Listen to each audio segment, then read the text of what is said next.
Going. All right.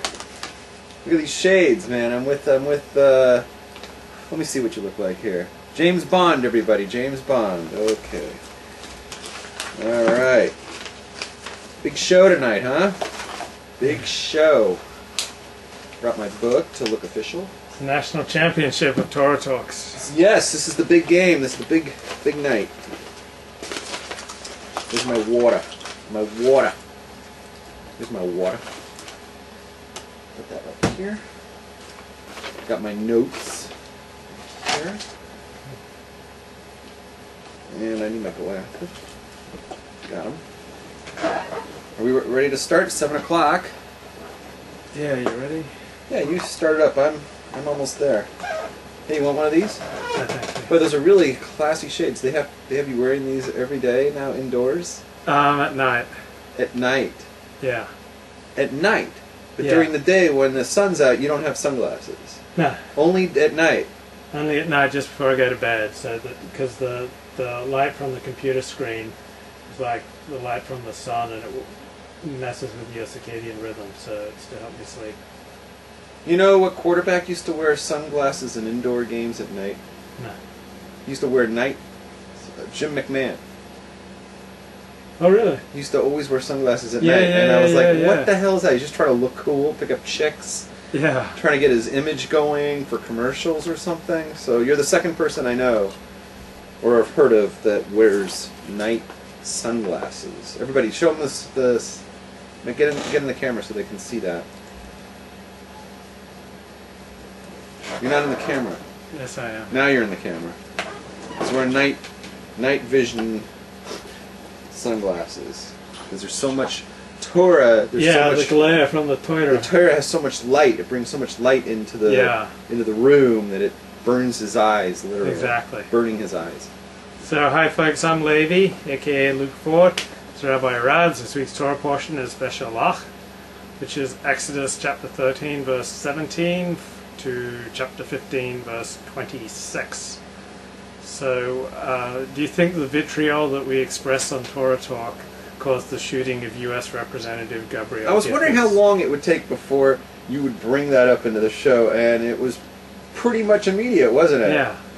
Do I think that our vitriol? Yeah. I don't know if it was our vitriol, but I have a feeling it might have had something to do with those angry criticisms from people like Rabbi Rabbs. Yeah. I think You wrote that in your blog. I didn't write in my blog. You wrote in your blog, quote unquote, the angry criticisms from people like Rabbi Rabbs. But not about the shooting of No, Gabriel. it was about Aisha Torah. Aisha Torah. Torah. Like Rabbi Rabbs is so influential that Aisha Torah has to change everything they do because of me. No, I said the angry criticisms of people like Rabbi Rabbs. Oh, but not Rabbi Rabbs himself. I said people like you. There are thousands of people. There are thousands of people criticizing Aisha Torah for Good, there should compromising on Torah. Okay. And so there should be, as there should be. right. That's good. And so that criticism has shifted their behavior to become more traditional. Right, more Torah, to be in line with the Torah, which they purportedly are trying to bring people to, and up till then could more accurately be accused of or described as bringing the Torah down to them and watering it down to get to the people. Now they're bringing the Torah, giving it a higher level. But there's some things that they need to do to clean up their act. They need to get rid of some of that crap off of their website. Because I can still find it right now. If you want to see it, I can show you absolute crap on their website that really needs to go if they want to clean up their act. What's so funny? So putting a mechitza in the shul, that's a good start. Well, they already had a mechitza, they just started separating for Rabbi Cohen's Pasha discussion every Shabbos, separating men and women. Oh. For his Pasha shiur. So do you think that men and women need to be separated for a shiur? A shiur? What's a shiur about? Whatever's on Rabbi Cohen's mind. You know,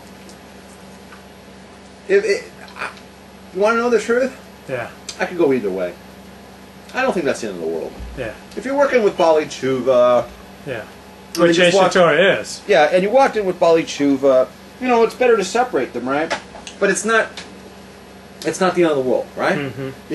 If you lower the size of the mechitza, Yeah. that's a problem halachically, you know. Yeah. But if you just mix people for learning, I'm not gonna get mad at you. You know What I mean? about for weddings? What do you mean? Have men and women sit separately and not interact in the course of the wedding. Well, they should definitely have dance separately. Right. We take that for granted. And but what about there should be a eating and mechitza in between. socializing? I prefer, I got to be the honest here, because I don't want to say the wrong thing. I had never been to a mixed seating wedding in my life. Right. At a from event, right? Until my nephew's wedding this year. His had mixed seating. That's the first time I've ever been to one. With mixed seating. With mixed seating. Because all the weddings here in LA are always separate seating. If for dinner? Yes. At Beth Jacob, at Chabad, at Sportsman's Lodge. Wow, so there's no socializing between men and women at the weddings? At the weddings that I've been to, the only time that people are like in the same place is by the chuppah. Like it's like a free-for-all outdoors. But other than that, when you're sitting or eating or you're dancing, there's a mechitza and you don't see each other. Oh, at Sephardic, I've been to weddings there. Is that what it's called, Sephardic? Which one? Up on Westwood? Oh, the Up on, Sephardic synagogue. Yeah, Lisha? next to Sinai Temple. No, it's down the street from Sinai Temple, but... Yeah. Yeah. All of these places where, where they always have weddings, it's always separate seating and everything. I've never been to one here in LA that's mixed. And the ones I've been to in New York were also separate. And they get these halls, and one of the rules of the halls is if you're gonna rent it, you have to have separate. And the ones in Eretz Yisrael are always separate. The first time I've been to one, because it was in Baltimore, and I guess it's like more makel. I don't know. It's more lenient. Do you think that weddings without mixed seating contribute to the shidduch crisis? Do I think that what? Weddings without mixed seating contribute to the shidduch crisis. That's ridiculous. Well, that's Baba Matsuya for you. Does he say that? Yeah. Oh, but you didn't tell me That's he's his in... question. Oh, do I think that? Yeah. First of all, hey Bubba, and stick around, Bubba, because I'm going to answer one of your questions in a couple of seconds that you had last week, as I read it in the chat. Also, Greg, the Russian Jew, is in there. Hey, how's it going, Greg? You don't know who my poisik is? Is that your friend?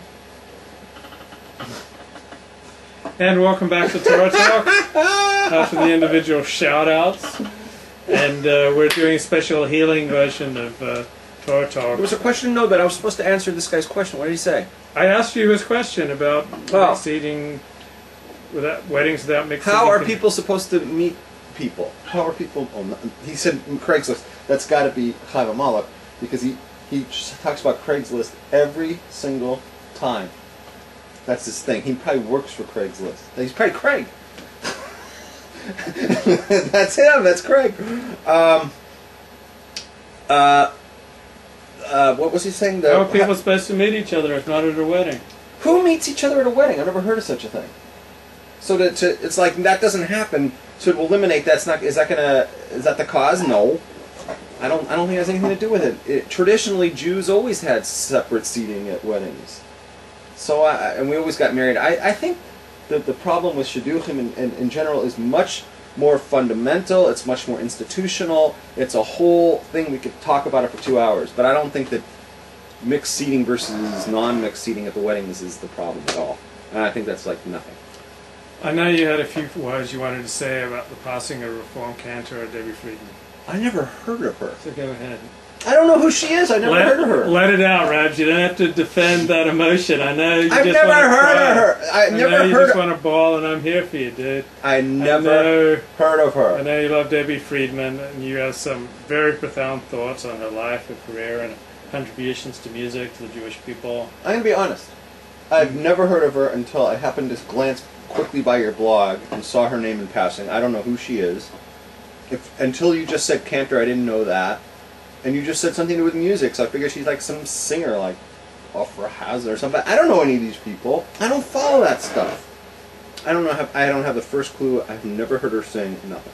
Misha.